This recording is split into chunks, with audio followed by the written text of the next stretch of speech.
Saya segera pulang dari Pulau Madura, sampai di airport bertemu dengan Sidi Al-Habib, berfoto, dan sempat saya berjanji insya Allah saya akan datang ke Ambon. Tak pernah terlintas di pikiran saya bahwa 2 tahun lagi akan datang, karena pada tahun-tahun ini begitu banyak jadwal dibatalkan karena sulitnya untuk mendapatkan izin. Menurut akal pikiran manusia tak mungkin saya akan datang ke Ambon menyampaikan tausiah dengan berbagai macam kesulitan, rapid antigen dan masker dan lain sebagainya. Tapi rupanya kalau Allah berkata, innama amruhu idza arada syai'an ayyakula lahu kun fayakun. Saya sedang mengambil pelajaran bahwa semua manusia mengatakan tidak, wahai Abdul Somad. Kalau aku ingin membantu menunaikan janjimu, maka semua akan terwujud. Inilah yang terjadi pada hari ini. Tapi tentu Habib Rifki Al-Hamid nanti beberapa hari ini akan kesulitan menjawab beberapa jamaah yang mengatakan, kenapa tidak dibuat di tanah lapang? Kami ingin mendengar tabligh akbar. Jadi setelah saya pikir, Habib Rifki tenang saja, sampaikan saja ke jamaah, Ustadz Somad itu datang bukan untuk tabligh akbar. Dia hanya untuk datang survei, nanti tabligh akbar setelah Covid. Jadi supaya jamaah itu, oh jadi dia tidak datang tabligh akbar? Tidak. Ini kenapa ada nampaknya dia seperti ceramah? Itu hanya geladi kotor saja. Mudah-mudahan dipanjangkan umur. Amin. Diberikan berkumpul di majelis yang baik bersama orang baik di tempat yang baik, insyaallah. Amin. Saya pernah ceramah di Jambi dikawal oleh pemuda Kristen. Saya pernah ceramah di Bali dikawal oleh Raja Kongkorde, Raja Bali. Supaya tenang saya ceramah, duduk dia di dalam masjid itu mendengarkan saya ceramah. Saya pernah juga ceramah setelah diberikan izin oleh Dewan Gereja-Gereja di Sorong, Papua. Tapi ceramah dihadiri oleh semua tokoh agama dari mulai wakil uskup sampai sinode sampai Hindu Dharma Parisada baru di Ambon Manise. Semua hadir. Itu pun tak terpikir juga di kepala saya. Jadi sampai di sini banyak hal-hal yang tak terpikirkan oleh di kepala. Jadi nyata bahwa kepala kita ini terlalu kecil untuk memikirkan dunia. Jadi kalau kepala yang sekecil ini mau memikirkan dunia sebesar ini, itulah terjadi pecah pembuluh darah. Jadi yang penting kita berusaha, berikhtiar sesuai dengan Ahlus Sunnah wal Jamaah al-kasb wal ikhtiar. Setelah azam kuat, Bismillahirrahmanirrahim, la haula wala quwata illa billah. Akhirnya terwujudlah apa yang terwujud. Sebetulnya masyarakat Ambon ingin menyampaikan pesan kepada Abdul Somad.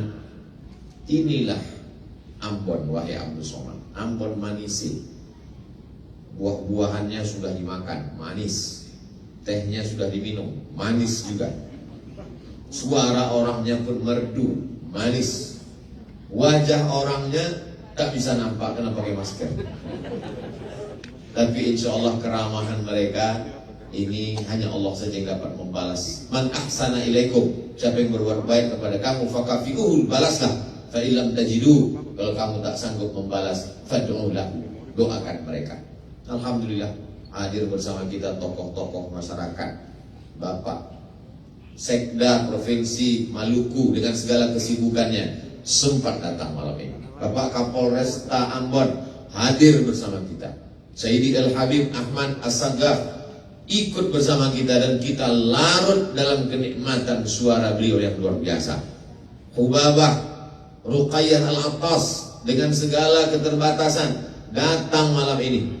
Ini kehormatan buat saya, tak dapat membalasnya. Pisang emas bawa berlayar, masak sebiji dalam peti, hutang emas dapat dibayar, hutang budi dibawa mati. Hanya Allah saja yang membalas. Jazakumullah khairul jazaa, ahsanallahu ilaikum. Yang besar tak dapat saya sebut gelarnya, yang kecil tak dapat saya sebut namanya. Insya Allah semua yang hadir maupun yang tidak hadir mengikuti program ini semuanya dimuliakan Allah Subhanahu wa ta'ala. Ibu Ana Latu Konsina itu tak boleh lupa karena anggota DPD. Bapak Ibu yang dimuliakan Allah Subhanahu wa taala. Selama ini saya kalau ceramah di mana-mana sekedar baca Quran, kata sambutan, setelah itu tausiah, selesai. Tapi di Ambon ada sesuatu yang berbeda. Ada majelis khatam Quran. Ini saya ingatkan bagi semua yang menonton video ini. Malam ini live ditonton, seluruh orang menonton. Yang punya paket, yang tidak aku boleh buat. Tapi jangan bersedih hati, karena akan ada siaran ulangan di channel Ar-Rahmah, termasuk juga channel Ustadz Abdul Somad Official. Jangan lupa subscribe, like, and share. Kalian semua yang menonton acara malam ini, kalau kalian mau membuat majelis Isra Mi'raj, maka buatlah seperti yang dibuat di Ambon. Ada majelis khatam Quran. Ini sunnah takririyah, sunnah yang dilakukan oleh sahabat Nabi Muhammad SAW. Karena Anas bin Malik idza khatimal Qur'ana, Anas bin Malik kalau dia sudah selesai khatam Quran, jama'a ahlahu wa auladahu, dikumpulkannya istri dan anak-anaknya, lalu kemudian dia berdoa bersama mereka. Itulah yang sedang diamalkan di Ambon. Dan saya belum pernah hadir majelis seperti ini. Maka ini ditonton mereka di seluruh Indonesia, dari Sabang sampai Papua, bahkan Brunei Darussalam, Malaysia, Singapura menyaksikan. Lalu kemudian di tahun akan datang mereka membuat Isra Mi'raj, mereka buat seperti ini. Pahalanya mengalir kepada Sayyidi Al-Habib Rifki Al-Habib. Amin. Ke Ustaz Abdul Somad ada juga, cuma tak terlalu banyak. Dalilnya mana? Man sanna fil islami sunnatan hasanatan. Siapa yang membuat tradisi yang baik, falahu ajruha, dia dapat pahalanya. Wa ajru man amila biha, orang lain yang terinspirasi lalu membuat seperti ini, mengamalkannya, maka dia akan dapat pahalanya sampai hari kiamat. Setiap tahun momen Isra Mi'raj, Maulid Nabi, nuzul Quran, halal bihalal, ketika ada beberapa anak khatam, selipkan, dibacakan doa untuk orang tua, meleleh air mata orang tua karena haru, anak-anak berbahagia, foto mereka dicetak, dilihat, anak cucu mereka akan menonton, melihat gambar video malam ini. Ada gambar yang diambil kameramen, lalu mereka cetak, ditempel di dinding. Hari berganti, musim berubah. Itu untuk menghilangkan kartu. Maaf ibu sekalian, saya di sini.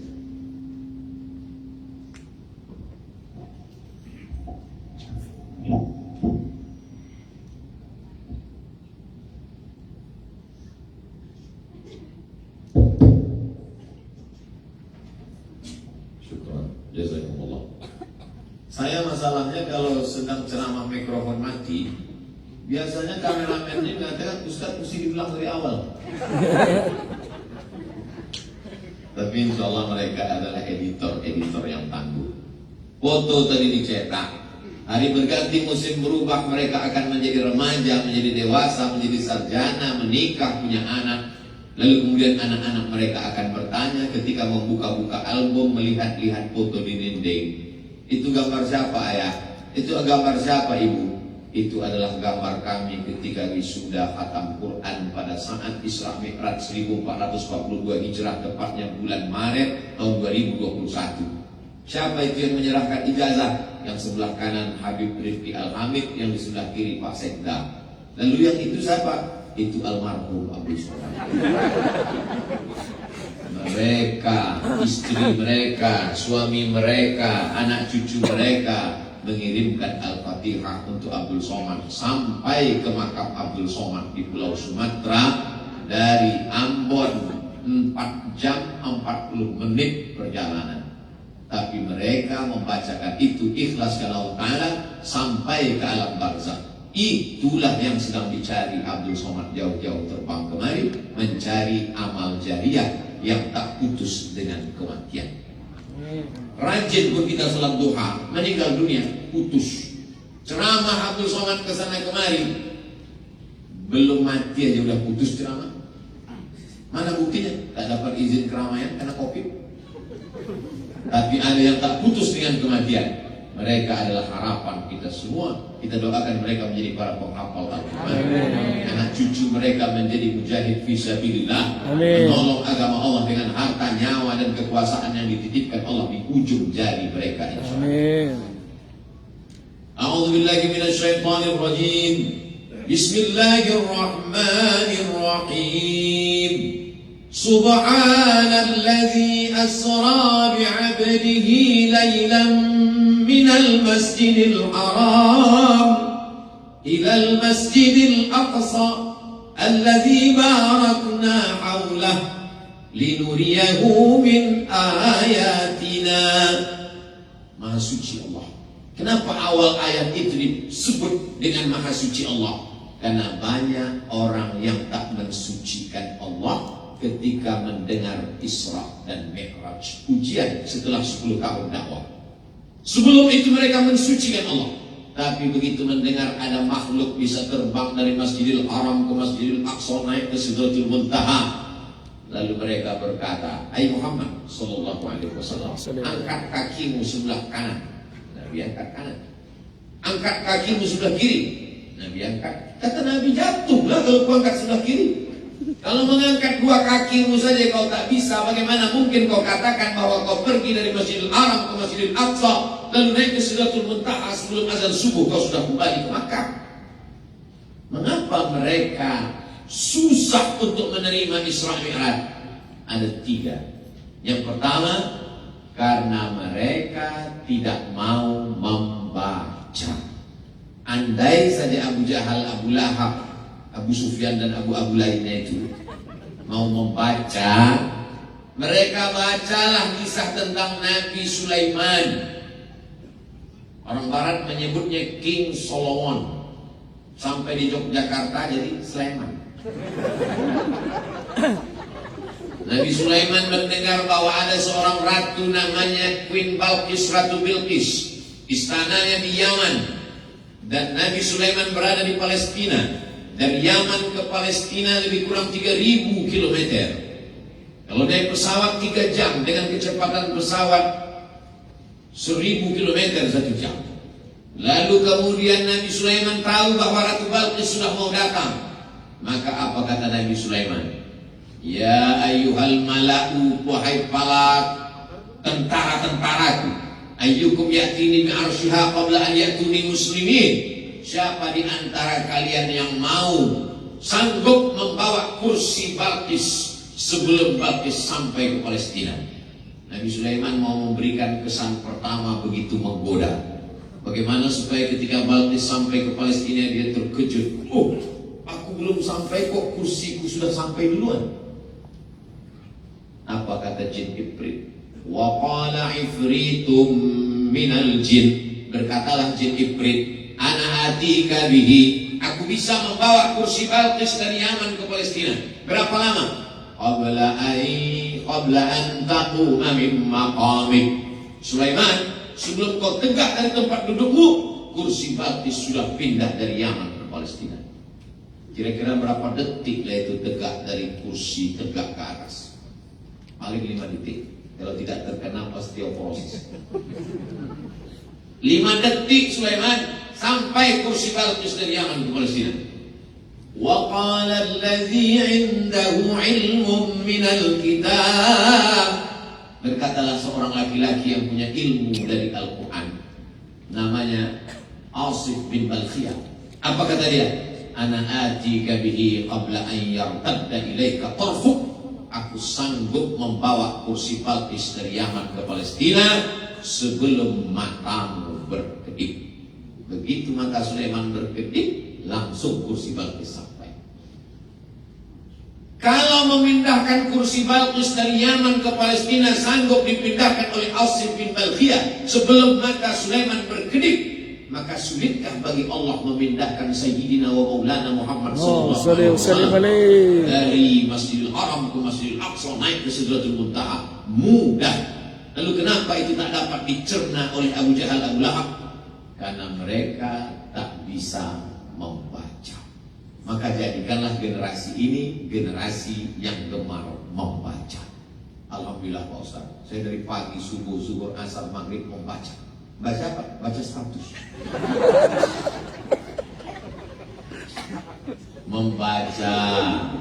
Membaca, karena Anda adalah apa yang Anda baca. Saya selalu mengatakan, wahai bapak-bapak, guru-guru, habib-habib, profesor, doktor, saya membaca, itulah saya. Mungkin banyak yang belum Tuhan baca, sudah saya baca. Tapi berapa banyak yang kalian baca, belum terbaca oleh saya.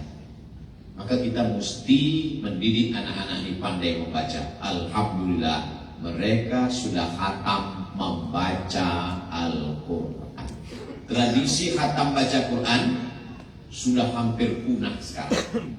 Dulu tradisi di kampung halaman kami di Sumatera Utara, di Riau, di Pulau Sumatera, anak laki-laki khatam Quran ketika mau khitan, mau sunat. Mungkin di sini di Pulau Jawa sunatnya lebih cepat. Bayi umur 7 hari, di tempat kami agak lama, tamat SD.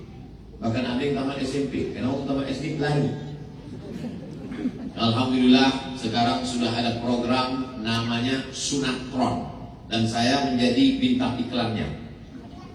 Anak Anda takut bersunat, daftarkan program Sunatron. Tidak sakit, langsung pakai celana dan bisa lari. Sudah kami sunat kemarin 90 anak, dan saya diminta untuk pemotongan yang pertama. Saya pun naik ke atas. Anak itu menangis menjerit. Mendengar dia menjerit, saya pula yang takut. Tradisi biasanya menghatamkan Quran sebelum anak khitan bagi laki-laki. Sedangkan anak perempuan biasanya dihatamkan sebelum akad nikah, ada acara berkhatam. Tapi di Ambon, Masya Allah, ada acara khusus. Jauh sebelum menikah, dia sudah dikhatamkan Al-Quran. Maka gugurlah kewajiban ayah dan ibunya, yaitu program ayyu'allimahul kitaba idza aqala. Wajib kau mengajarkan anakmu membaca Al-Quran sebelum dia berakal. Mereka sudah khatam. Bagi yang belum mendaftarkan anaknya, segera daftarkan sebelum tanggal penutupan berikut ini. Itu bisa dipotong untuk iklan. Saya selalu ada iklan pesantren, saya iklankan pengumpulan beras, lalu kemudian saya diminta menyerahkan beras setiap bulan. Makanya nanti saya pulang ke Pekanbaru, karena setiap hari Jumat kedua setiap awal bulan, pekan kedua menyerahkan beras. Penyerahan beras secara seremonial oleh Ustadz Abdul Somad, peletakan batu pertama oleh Ustadz Abdul Somad, penandatanganan pesantren oleh Ustadz Abdul Somad. Padahal bukan punya saya. Lama-lama saya termenung, jangan-jangan nanti malaikat menyuruh saya berikut ini masuk surga oleh Ustadz Abdul Somad secara seremonial. Jadi ada action, ada amal. Amal ini terwujud karena orang-orang yang tidak terkenal. Ada tokoh-tokoh di balik layar sehingga jadi acara program besar ini. Tapi yang tampil ke depan Abdul Somad. Gambar yang paling besar di baliho gambar saya. Sampai lubang hidung itu sebesar orang bina. Saya takut amal ini habis pahalanya gara-gara popularitas ini. Tapi macam-macam mana lagi? Ini bukan kehendak Abdul Somad. Sampai sekarang saya tak punya kartu nama. Sampai sekarang saya tidak ada iklan mengiklan. Ini adalah ujian dari Allah Subhanahu wa Ta'ala. Maka saya minta kepada Ubaba, kepada Habaib, kepada orang-orang soleh di majelis ini, doakan supaya Abdul Somad istiqomah iman dan Islam. Jangan hilang pahala karena riya, dan paling penting mati dalam keadaan husnul khatimah. Jangan sekarang, kita masih ada janji kan? Kedua, kenapa Abu Jahal, Abu Lahab tidak bisa menerima Nabi Muhammad SAW Isra Mi'raj? Karena mereka tidak belajar fisika. Tak perlu profesor doktor untuk bisa paham Isra Mi'raj. Cukup anak SMP kelas 1, kelas 2, kelas 3 yang belajar fisika. Kecepatan cahaya 1 detik 300.000 kilometer. Tik. 300.000 kilometer. Tik. 300.000 kilometer. Tik. 300.000 kilometer. Jarak dari Masjidil Haram ke Masjidil Aqsa 1.500 km. Kecepatan cahaya 1 detik 300.000 km. Jika kecepatan cahaya 1 detik 300.000 km dan dari Masjidil Haram ke Masjidil Aqsa hanya 1.500 km, berapakah waktu yang diperlukan untuk Isra? Bisa masuk UAS, ujian akhir semester. Bisa masuk ujian CPNS Provinsi Maluku. Bergizi soal-soal itu. Kenapa? Karena ketika orang memahami itu dengan ilmu modern, inilah yang disebut dengan integrated curriculum, mengintegrasikan antara kurikulum agama dengan kurikulum umum, sehingga dalam kepalanya itu ada akidah, akhlak, tasawuf, fikih, usul fikih, qawaidul fikih, nahwu, sharaf, balaghah, ma'ani, bayan, hadis, mustalah hadis, rijalul hadis, muskilul hadis, mukhtaliful hadis. Tapi dalam kepalanya juga ada fisika, kimia, biologi, matematika, bahasa Inggris.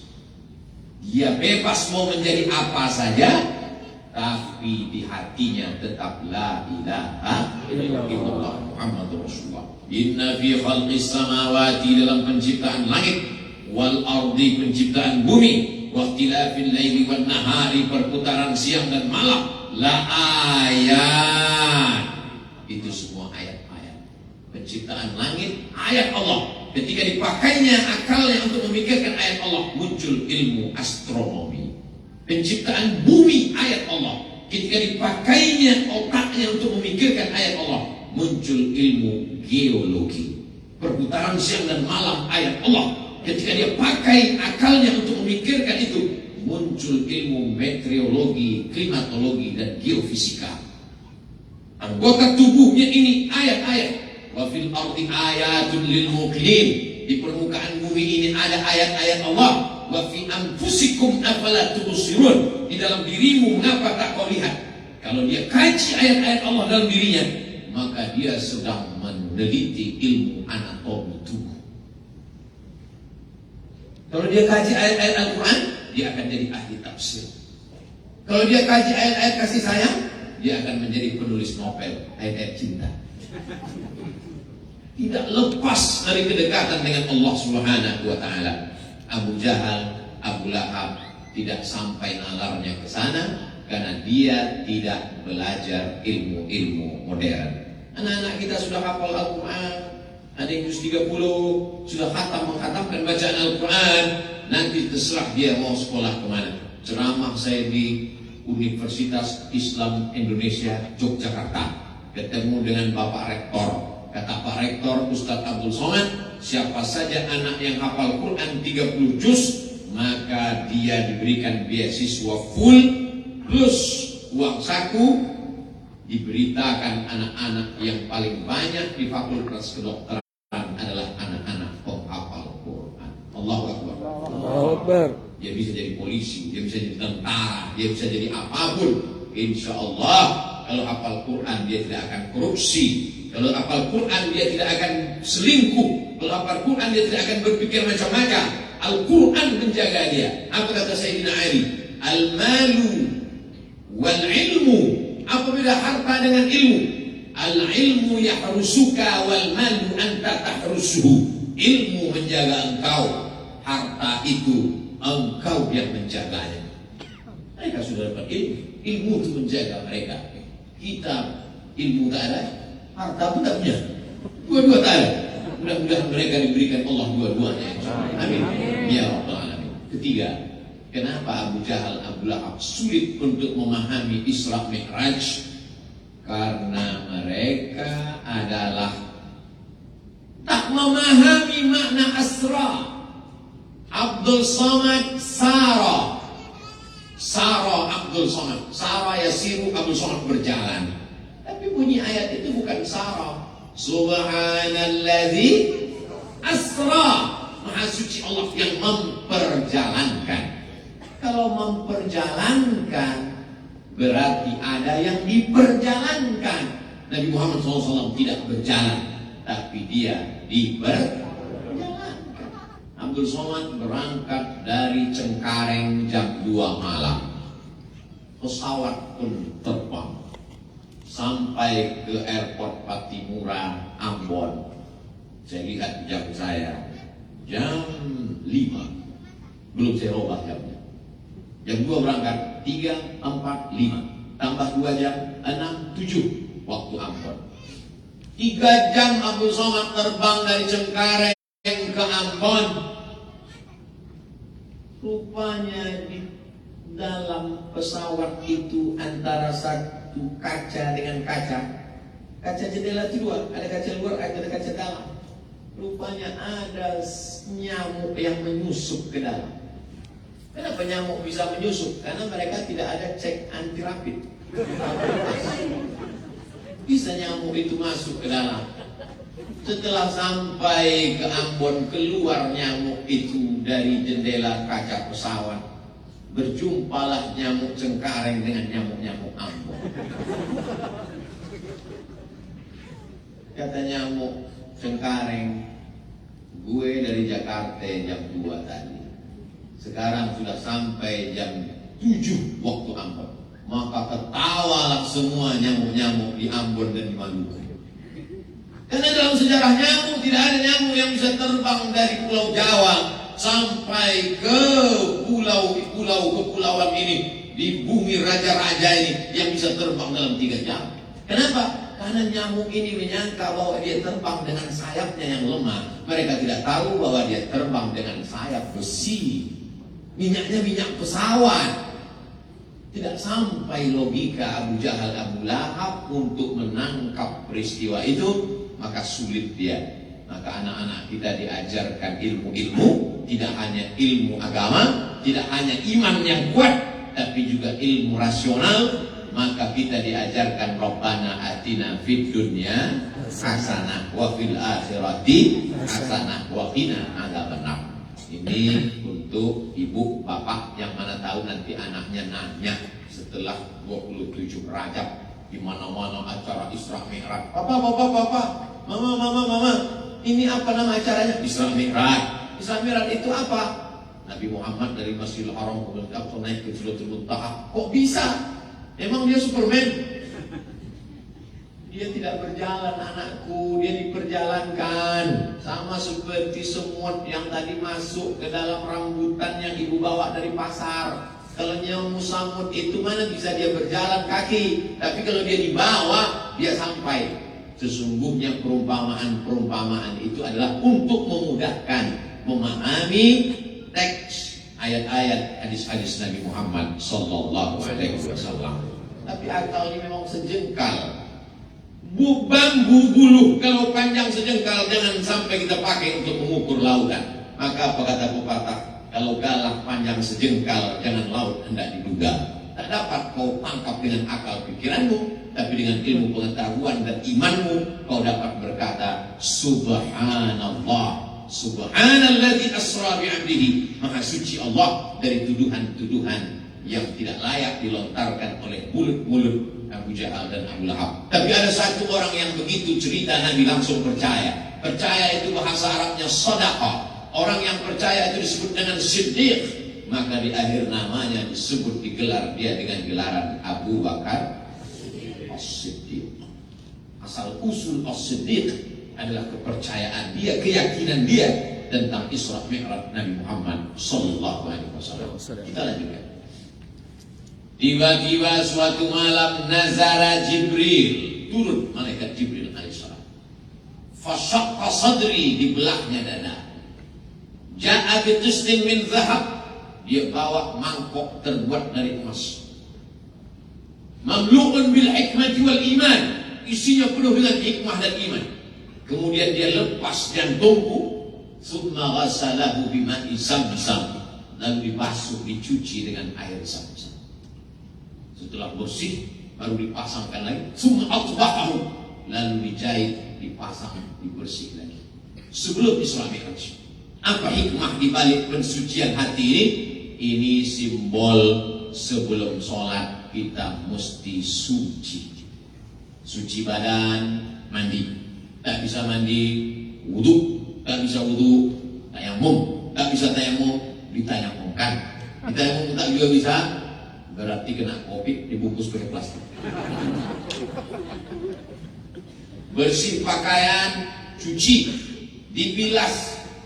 Kain, sarung, baju, koko, mukena dicampurkan dalam mesin cuci. Sementara di situ ada kain kotor anak bekas kencing bersatu di dalam, najis. Mesti kering, siram, bilas 2-3 kali, baru dijemur.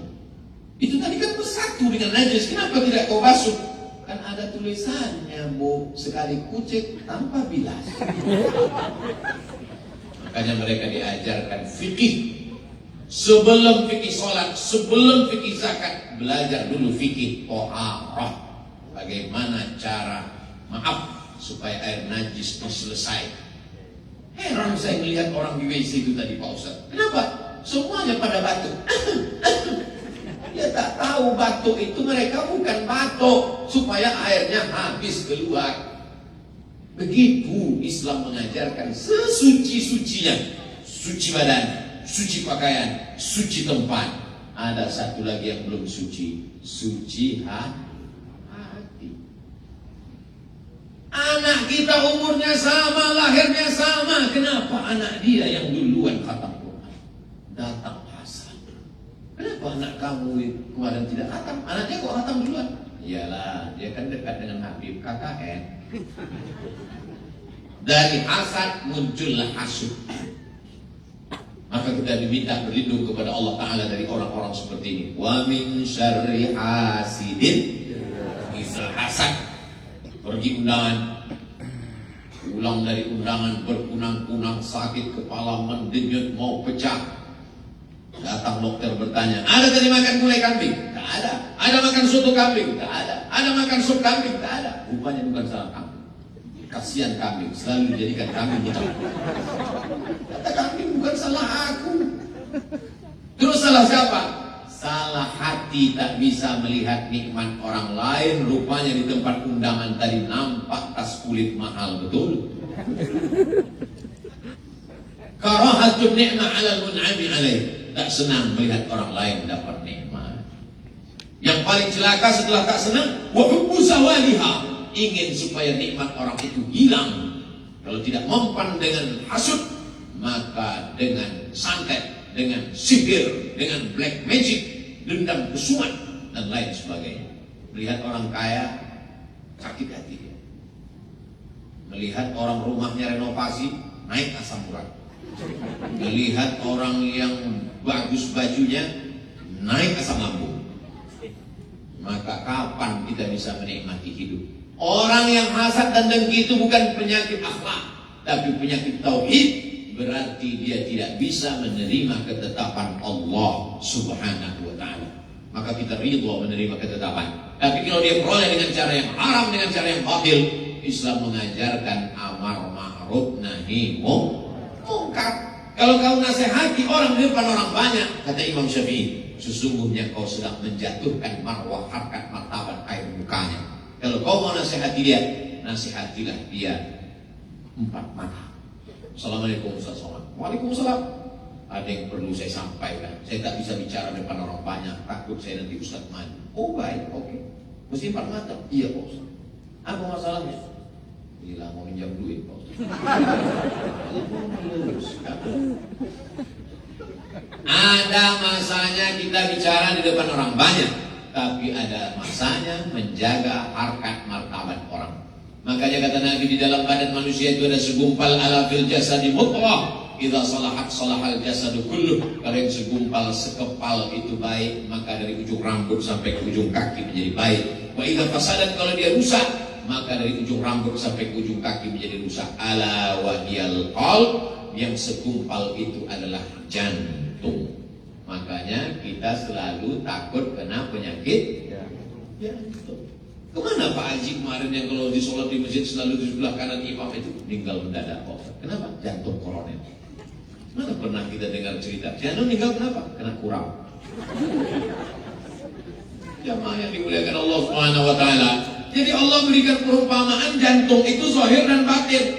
Ada namanya jantung, memang fungsi jantung dalam tubuh itu luar biasa. Dialah yang menjemburkan, menyemprotkan darah, berdetak, berdegup. Pegang dada sebelah kiri, terasa berdetak, berdegup. Kalau tak terasa, kasih tahu kepada dia. Begitu juga dalam diri kita ini ada hati, tempat bersatunya baik dan buruk. Di sanalah kita akan melihat segala perbuatan kita. Maka kata Allah Subhanahu wa taala, wa nafsin wa ma sawwaha, demi jiwa dan penciptaannya, fa alhamaha fujuraha wa taqwaha. Kami berikan dua jalan, ada jalan fujur, jalan salah, jalan dosa, jalan maksiat, wa taqwaha, jalan baik, jalan takwa, jalan lembut, jalan ridha, jalan qanaah, jalan tawakal. Qad aflaha man zakkaha, beruntunglah orang yang mensucikan hatinya. Wa qad khaba man dassaha, rugilah orang yang mengotori hatinya. Hati adalah cermin. Kalau cermin kita hitam, maka wajah yang putih pun nampak hitam. Cermin mesti jernih, cermin mesti putih, supaya nampak segala sesuatu dengan jernih. Mana cermin kita? Bukan cermin yang di depan mata, tapi cermin hati kita. Innal kalama fil fuadi, kalimat itu letaknya di dalam hati. Wa inna ju'ilal lisan, diciptakan lisan untuk menceritakan apa yang ada dalam hati. Kalaulah bapak-bapak, ibu-ibu, pejabat, orang-orang terhormat, orang-orang mulia ini sombong, angkuh, tak akan mungkin dia mau datang. Pak Kapolres, dari mulai datang tadi sampai acara petang sampai malam nih sempat datang. Pak Sekda sempat datang, Ibu DPD sempat datang. Padahal kalau secara usia, ngapainlah kita datang cuma dengar ceramah Abdul Somad? Kita udah main bola, dia masih merangkak lagi. Kita kan jauh di atas dia. Tapi ada kelembutan, kerendahan hati, tawadhu yang membuat orang mau datang. Man tawadha'a lillah, siapa yang merendahkan dirinya karena Allah, illa rafa'ahu Allah, maka Allah akan mengangkat derajatnya. Jadi Isra Mi'raj adalah penghambaan diri serendah-rendahnya sehingga Allah mengangkat setinggi-tingginya. Kalau kau mau diangkat Allah, maka rendahkanlah dirimu sampai kau merasa kau seperti mayat yang sedang dimandikan orang yang sedang memandikan jenazah. Bagaimana orang sedang memandikan jenazah? Tangannya dibengkokkan, hidungnya dipakai kapas, tak ada melawan. Mohon maaf Bapak Ibu yang pernah memandikan jenazah, ada pernah ketemu jenazah melawan? Kalau ada berarti dia belum mati.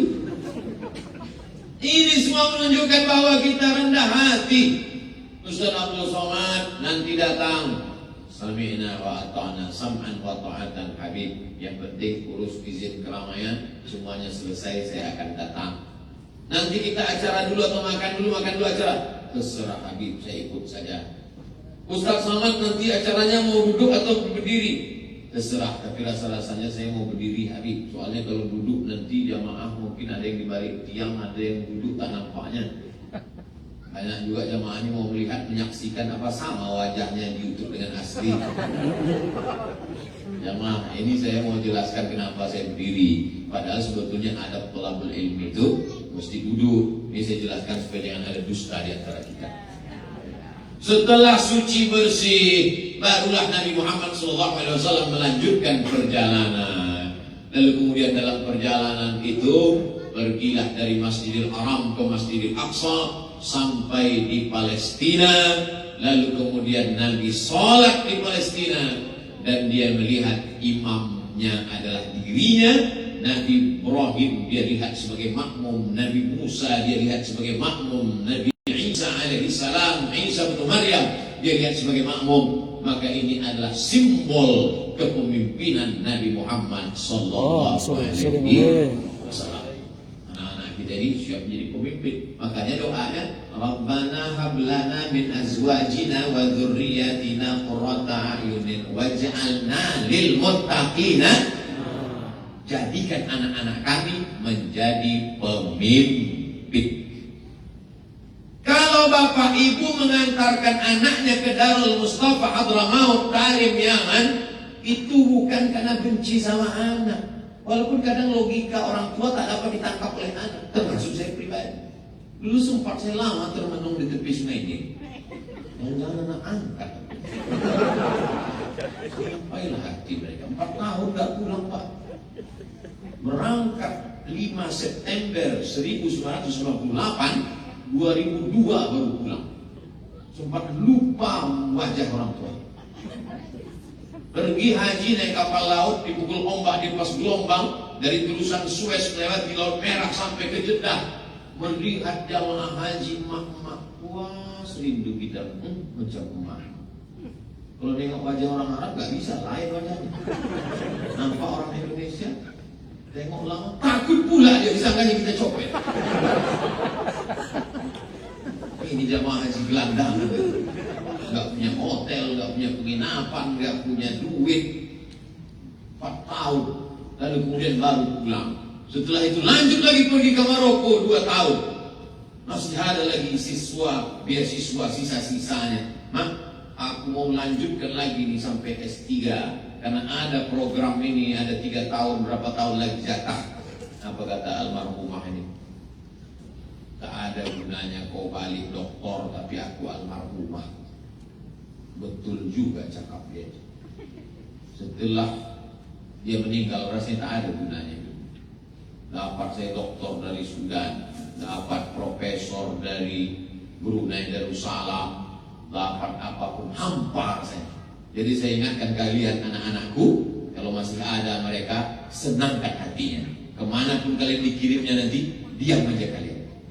Kukirim kau ke Yaman, diam aja. Kukirim kau ke Kairo, diam aja. Kukirim kau ke Amerika, belajar bahasa Inggris belum. Karena niat mereka tidak jahat. Nah, mereka hanyalah orang yang ingin melihat kalian bahagia selagi masih ada. Tapi tak semua orang tua tidak ada. Apakah orang tua kalau sudah tak ada di pelupuk mata meninggal dunia berarti dia tidak ada? Dia ada. Dia melihat kalian dari alam sana. Dia tersenyum saat ini melihat kalian khatam Quran dari Al-Fatihah sampai ke An-Nas kalian bacakan bersanad ke guru kalian, bersanad kepada Sayyidil Habib Rifqi Al-Hamid. Habib Rifqi bersanad kepada Habib Umar bin Hafiz. Habib Umar bin Hafiz bersanad kepada ayah-ayah beliau, kepada para habaib, sampailah kepada Sayyidina wa Maulana Muhammad sallallahu alaihi wasallam.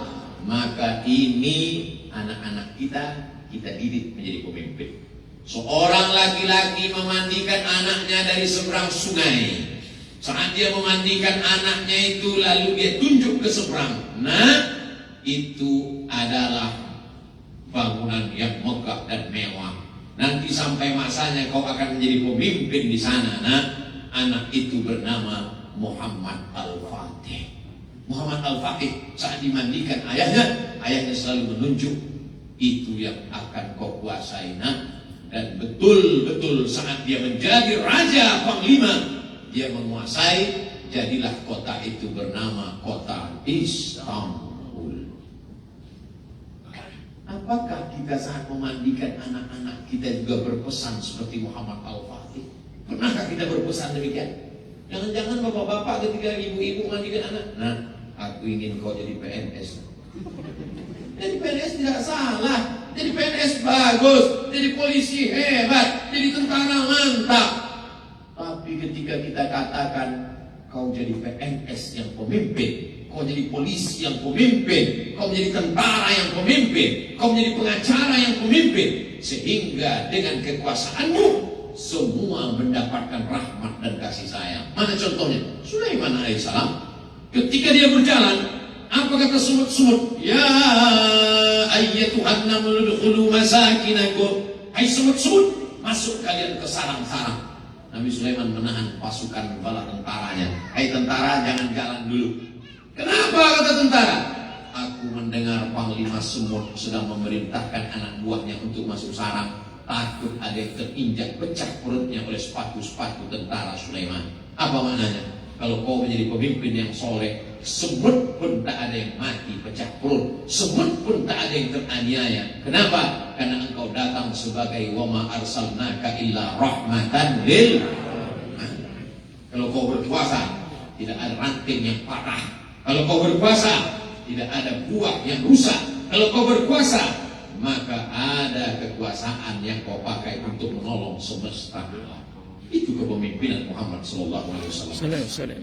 Nabi mau melepas pasukan perang. Apa kata Nabi? Satajiduna rijalan fis sawami. Nanti kalian akan ketemu pendeta-pendeta di gereja tua. La taqridu lakum, jangan ganggu pendeta. La taqtulu sabiyan murdi'a, jangan bunuh anak kecil sedang menyusui. La taqta'unna sajaratan, jangan potong pokok kayu. La ta'tiranna nakhlan, jangan cabut pohon korma. La tahdimu buyutan, jangan hancurkan rumah. Padahal zaman itu kalau berperang ratakan dengan tanah, bunuh semuanya. Barulah sejak ada kesepakatan PBB Jenewa mengatakan wartawan tidak boleh dibunuh, media pers tak boleh dibunuh, para perawat, dokter kesehatan tak boleh dibunuh. Itu pun dilanggar oleh Israel. Kenapa? Karena kedatangan Muhammad SAW adalah rahmatan lil la yanhakumullahu 'anil ladzina lam yuqatilukum fid din. Kalau tetanggamu itu berbeda agama denganmu, selama dia tidak memerangimu, dia tidak mengusirmu dari kampung halamanmu, balas dia dengan dua. Antabarruhum, buat baik dengan mereka. Wa tuqsitu ilaihim, bersikap adil dengan mereka. Kalau dia tidak mengusirmu, dia tidak membunuhmu, kau balas dengan dua. Adil kepada mereka dan buat baik. Baik itu bahasa Arabnya banyak. Hasan, baik. Tayyib, baik. Jayyid, baik. Tapi kenapa dipakai di situ barru?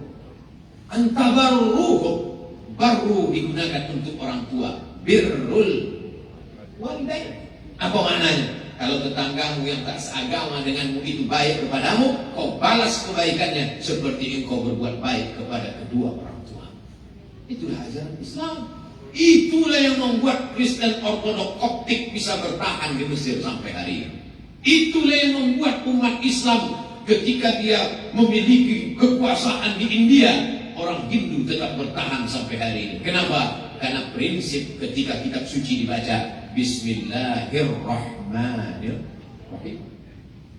Muhammad dibacakan oleh Sayyidi Al-Habib Ahmad As-Sagab, Muhammadinir Raufir Rahim. Ada dua nama Allah yang disematkan kepada Nabi Muhammad SAW, Ar-Rauf, Ar-Rahim. Laqad ja'akum rasulun min anfusikum azizun 'alaihi ma 'anittum harisun 'alaikum bil mu'minina raufur rahim. Lembut, berkasih sayang. Itulah dia Sayyidina Muhammad SAW. Patah giginya, berdarah pelipisnya, menetes darah di bawah terompah kayu basah. Datang malaikat mengatakan, ya Muhammad SAW, kalau sampai darah di kakimu itu menetes ke tanah, kuratakan Taif dengan tanah, hancur orang Taif itu semua. Apa kata Nabi SAW? Asallahu an yukhrij min aslabihim man ya'budullaha wa la yusyrika bihi syai'a. Ya Allah, keluarkan anak cucu orang Taif, orang-orang yang menyembah Engkau, dikeringkannya darah yang di tapak kaki sehingga tak menetes ke tanah. Karena kalau sampai menetes ke tanah, rata Taif. Andai saya lah yang jadi Nabi waktu itu. Pasang ini. Lalu kemudian datanglah malaikat. Hai Abu Somad, kalau menetes darah itu ke tanah, kulenyapkan semua netizen-netizen itu. Langsung saya buka sepatu, indah kan? Quran yang dibaca Muhammad SAW sama dengan Quran yang kita baca.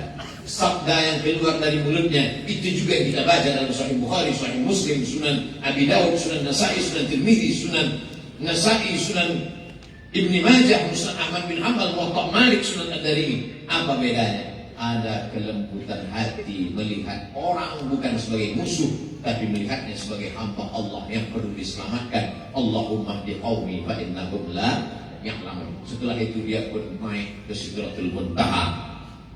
Apa tujuan dari Isra Mi'raj itu? Linuriyahu min ayatina, supaya dia melihat. Sorga didengar, neraka didengar, malaikat didengar, nabi-nabi didengar. Abdul Somad hanya mendengar, sedangkan Muhammad SAW melihat. Mana yang lebih kuat, mendengar atau melihat? Melihat. Katanya Ustadz Somad datang ya ke Ambon. Ya, aku dengar-dengar begitu. Betul, Ustadz Somad ada memberikan tausiah Isra Mi'raj khatam Quran. Aku dengar-dengar beritanya begitu. Kalau kamu, aku melihat dengan nyata. Kalau kau tak percaya, ini selfie kami. Melihat lebih kuat daripada mendengar. Makanya Allah ingin membuat Isra Mi'raj itu untuk apa? Linuriyahu min ayatina. Ketika itu apa yang dia lihat? Dia lihat ada orang memanen, tumbuh lagi, dipanen, tumbuh lagi. Kalau sawit dipanen, itu paling tidak 10 hari, 7 hari baru bisa dipanen lagi. Kalau pisang, tanyalah sama petani pisang. Kalau bunga, lihatlah berapa bunga. Tapi dipanen, tumbuh lagi, dipanen. Nabi bertanya kepada Jibril, Jibril, ya, apa ini yang kulihat ini? Kenapa begitu dipanen, tumbuh lagi, dipanen, tumbuh lagi?